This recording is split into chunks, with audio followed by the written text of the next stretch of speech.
I've had a number of parents ask me exactly what I expect in order to get a perfect score on their CGI problem, so we're going to quickly run through it so that you have an idea. First off, I do expect them to have their first and last name on top of their paper. It's something that is expected of them in third grade, so it's just like an extra free point. Same thing with the date. They do need to have the date on top as an extra free point. Not only will it help them get ready for third grade, but it helps me make sure that I'm putting their score in the right section of the grade book. Then we get down to our big box here. Down here, they need to show me how they solve the problem. They can do that a number of different ways. They can show me the algorithm if they did it this way. They can show me with place value blocks.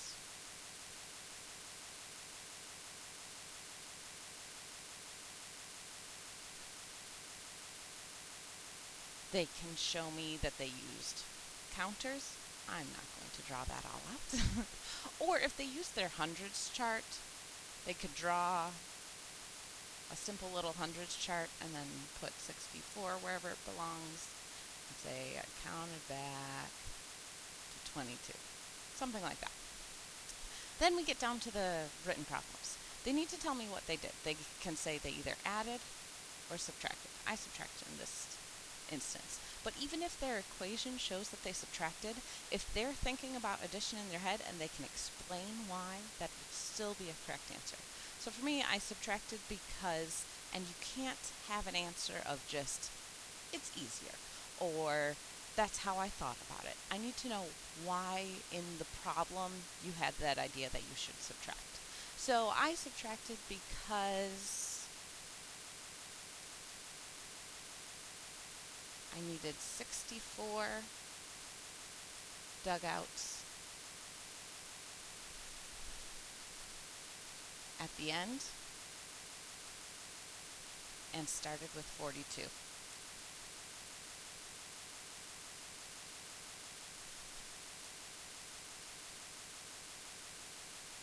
Then we get down to the equation.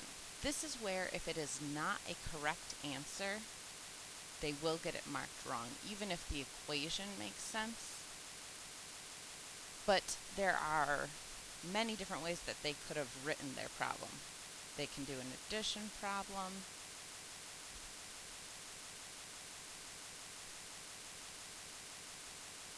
They can do their subtraction problem. It just needs to have the correct answer. Okay, let's move on to the more challenging section of the paper. So the parts in the whole, what I'm expecting to see here is that they have the largest number in their whole section and their two smaller numbers in the parts. Now, if their equation was wrong, but their parts and their whole make sense for their equation, I will still count it as correct. As long as they know that the whole is the largest number because that is everything together, and the parts are the smaller numbers because those are the parts of the problem. These 6 points down at the bottom are easily the most challenging part of second grade, honestly. I am expecting them to tell me exactly what they did, and then the most important part, the why. So let's go through what I would write for this problem. So first I will imagine that I did the place value blocks. First I drew 4 tens and 2 ones. And why? Because Cooper had 42 dugouts to start with.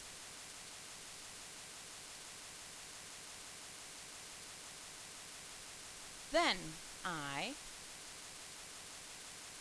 drew more tens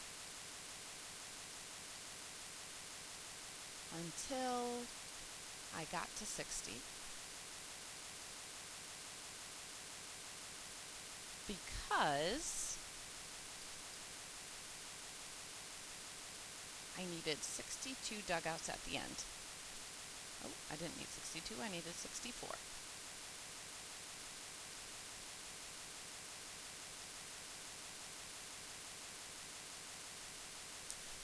Then I drew ones until I got to 64 because Cooper ended with 64 dugouts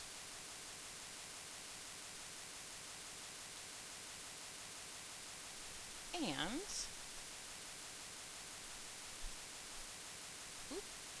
needed more ones.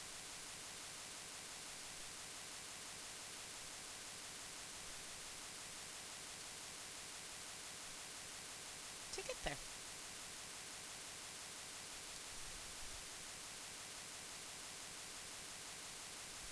I do realize that this is a lot of writing for second graders. They will get better the more they practice. We do one paper each week so that they do get the practice with writing in exactly this format. During the rest of the days, they will get practice with writing out their explanation. And we really focus on getting those because they will need to explain how they solve the problem when they do get to the part test.